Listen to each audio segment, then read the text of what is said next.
So I remember you, I think on a podcast, said that there was one Christmas Eve where kind of like all your insecurities came crashing down, where you're like, I'm not sure that this is going to work. Uh, how did you, in the early days of Humans of New York, how did you keep those like insecurities and doubts at bay? Just working. I think because I think mainly, those that first Christmas holiday, the Christmas you're referencing was the first one I was in New York. I Hmm. hardly knew anybody in New York. I knew like two people. And when during the Christmas break, the two people that I did know went home. And so I was like completely alone there for like 2 or 3 weeks. That was extremely tough. That was more of just kind of like a loneliness thing, I think, than an insecurity thing. But I dealt with both of those two things in the exact same way, which is went out and worked. It was the only thing that would keep me from thinking about the possibility of failing, and not just failing in a very, grand way, because I had packed up everything I had, moved to New York, didn't know anybody, to start this Facebook project where I'd send direct messages to all my friends and family asking them to follow it. So I was on everybody I knew's radar in New York, doing something that seemed absolutely stupid. Stopping pictures of random people and posting them on Facebook. I mean, in hindsight, it seems like a fantastic idea. You'll see people, I see people on Twitter like, oh man, if I had a time machine, I'd go steal the Humans of New York guy's idea. Um, but, at the time I was doing it, it seemed like the stupidest idea ever. My friend, there's that South Park episode, like I don't even really remember seeing it. It was like about the underwear gnomes, where the gnomes had like this big plan where they were going to like steal a bunch of underwear, and then somehow that was going to equal profit.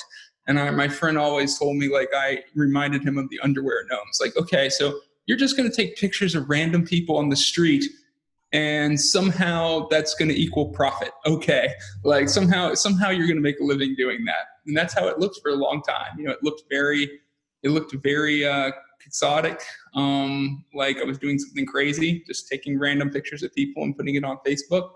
I always just felt that there was something interesting about the intimate portrait of a stranger on the street. I felt that that was compelling, and I felt that that was interesting. And I knew there was nobody else doing it in any kind of systematic way. Street photography had been a thing for a while. Part of street photography sometimes was candid photography of people.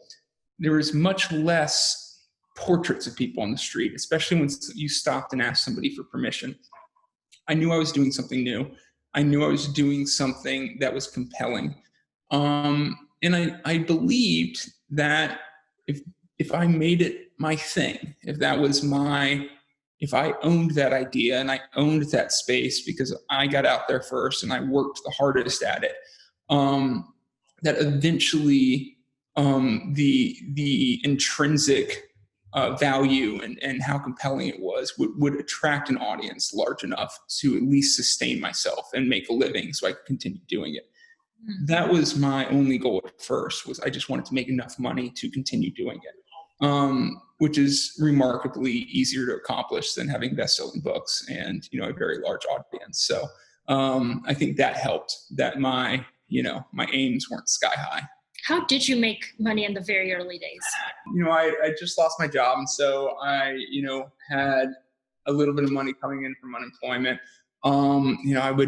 I got a few small odd jobs doing photography, weddings, little stuff like that. I remember my first saving grace, like Humans of New York. Well, the first saving grace was I did a print sale. Like after my unemployment, the day my unemployment ran out, I can remember I logged on and I thought another check was coming, and it said, "You're done." So I had nothing, zero, nothing, nothing. Like if my camera broke, I remember one of the scariest moments for me was I walked upstairs and I like had set my camera on top of the microwave or something, but I couldn't find it. Oh, God. And I like turned, and like that to me represented death because I had no money. And like I'd been in New York for a couple months, and I was like, if I lost my camera, it was all over. Like that's how broke I was.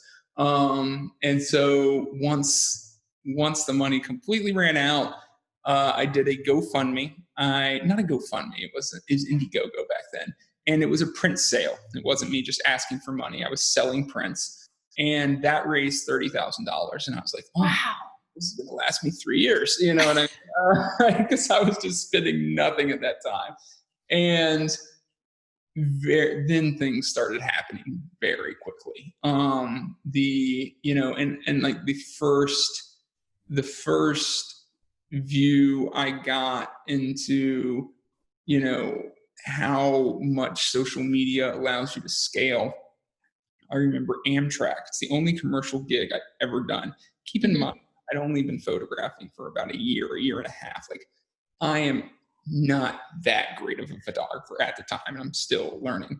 But Amtrak, I remember they came and they asked they asked me if I would do a shoot for them. Like Humans of Amtrak? Basically, the only commercial job I've ever done. And they asked me, and this is like, again, I'd only been photographing for like a year.